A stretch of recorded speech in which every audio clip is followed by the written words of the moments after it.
El camino hacia Dios a través del conocimiento. El Jnana Yoga, destinado a los aspirantes espirituales con una fuerte inclinación hacia la reflexión, es el camino de la unificación con Dios a través del conocimiento. Este conocimiento, gnosis y sofía en griego, no tiene nada que ver con la información, no es enciclopédico, es más bien un discernimiento intuitivo que transforma, que convierte a la conocedora en aquello que conoce.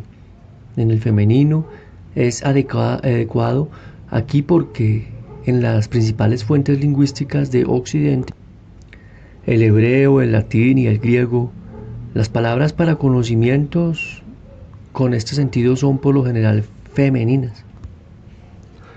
Para estas personas es importante pensar. Viven mucho con el pensamiento porque las ideas tienen para ellas una vitalidad casi palpable, bailan y cantan al son de esas ideas. Y si a este tipo de pensadoras se las compara con filósofos que caminan con las cabezas en las nubes y porque sienten el sol de Platón brillar por encima de ellas, los pensamientos tienen consecuencias para estas personas, sus mentes animan sus vidas. No es mucha la gente que está convencida de lo declarado por Sócrates. Conocer el bien es hacerlo, pero en su propio caso quizás solo estuviera transmitiendo un hecho evidente. Para las personas dadas al conocimiento, del hinduismo propone una serie de demostraciones destinadas a convencerlas de que poseen más que su ser infinito. El fundamento es claro. Una vez el Jnana Yogi domina este punto, su sentido del ser pasará a un nivel más profundo. La clave de este proyecto es la discriminación, el poder de distinguir entre el ser superficial que prevalece en el trasfondo de la atención y el ser más amplio que no está visible. Cultivar este poder conlleva 3 etapas, la primera de las cuales es el aprendizaje, escuchando a los sabios, las escrituras y los tratados sobre el orden de la Suma Teológica de Santo Tomás de Aquino. La aspirante se interna en la perspectiva de que su ser esencial es el ser en sí. La segunda etapa consiste en pensar, mediante la reflexión prolongada e intensa. Aquello que la primera etapa introdujo como hipótesis debe cobrar vida. El Atman, Dios interno, debe pasar de concepto a realidad. Varias líneas de reflexión se proponen con este fin. Por ejemplo, puede aconsejársele a la discípula que examine el lenguaje de todos los días y mida sus implicaciones. La palabra mí siempre implica una distinción entre el poseedor y lo que posee. Cuando yo hablo de mi libro o de mi abrigo, no supongo ser esos objetos. Pero también hablo de mi cuerpo, mi mente o mi personalidad, dejando con ello en evidente que también me considero distinto de ello. ¿Qué es este yo que posee mi cuerpo y mi mente, pero que no es su equivalente? De nuevo la conciencia me dice que no hay nada en mi cuerpo que estuviese en él hace 7 años y que mi mente y mi personalidad han sufrido cambios corporales. No obstante, a lo largo de todas las alteraciones, de alguna manera he seguido siendo la misma persona, aquella que creía una cosa y después otra, que era joven y que ahora vieja. ¿Qué es este algo de mi constitución más constante que el cuerpo y la mente? ¿Qué ha resistido a los cambios? Sopesada con seriedad, esta cuestión puede dejar al descubierto el propio ser, desenmarañándolo de otros con identificaciones inferiores.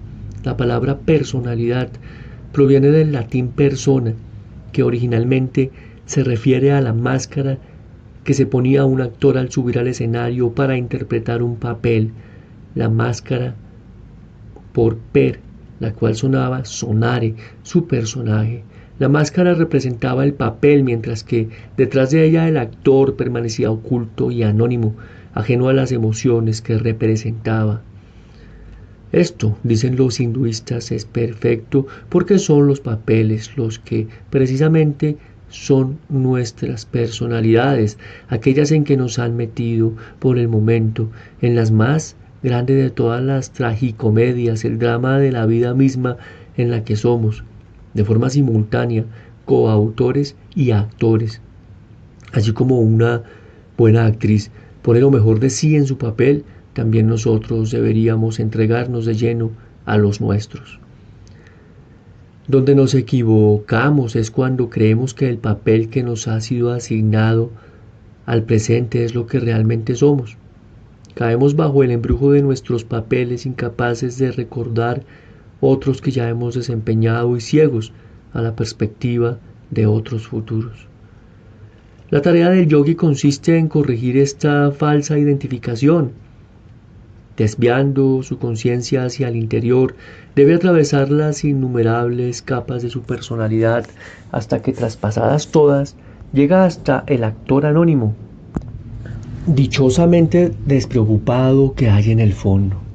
La distinción que existe entre el ser y el ser puede ilustrarse con otra imagen. Un hombre juega al ajedrez.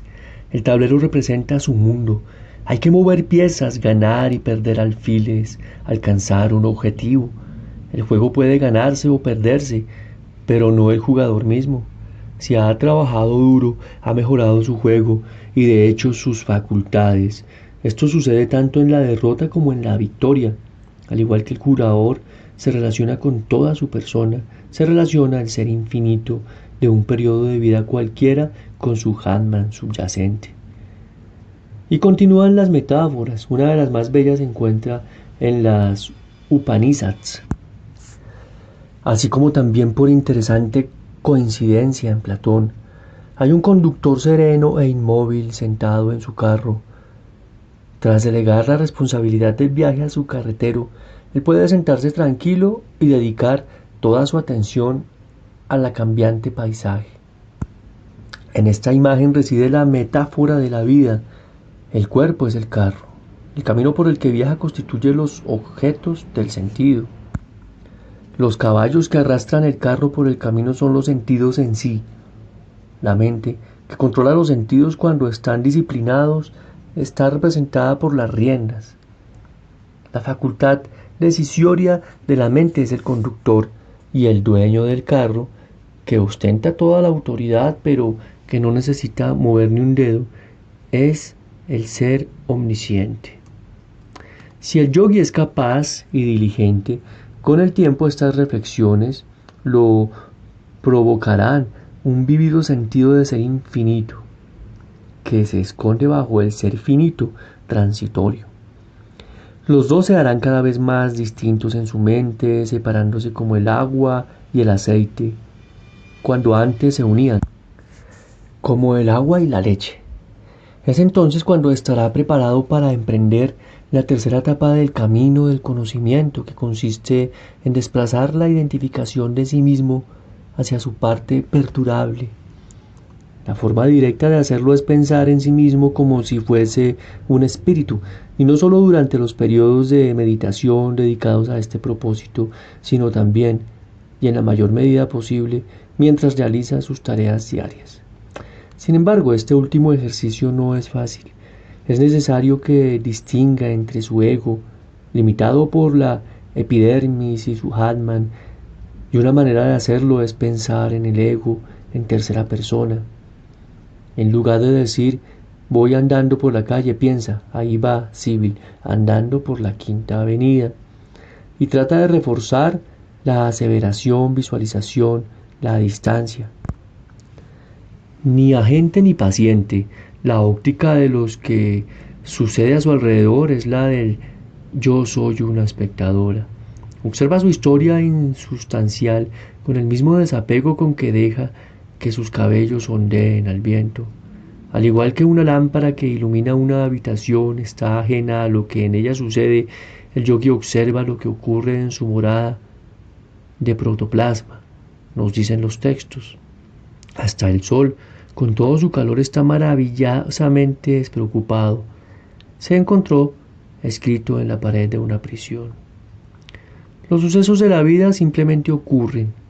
Sentada en el sillón del dentista, Sibyl dice, pobre Sibyl, ya pronto habrá pasado todo, pero debe jugar limpio y adoptar la misma postura cuando la visita la fortuna y siente que nada le gustaría más que disfrutar de los elogios que recibe.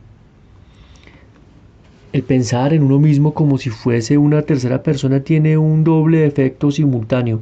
Abre un resquicio entre la identificación del propio ser y el ser superficial, y al mismo tiempo desplaza esa identificación del ser hacia un nivel más profundo, hasta que al final, a través de un conocimiento idéntico al ser, uno se convierte por entero en lo que en el fondo siempre fue.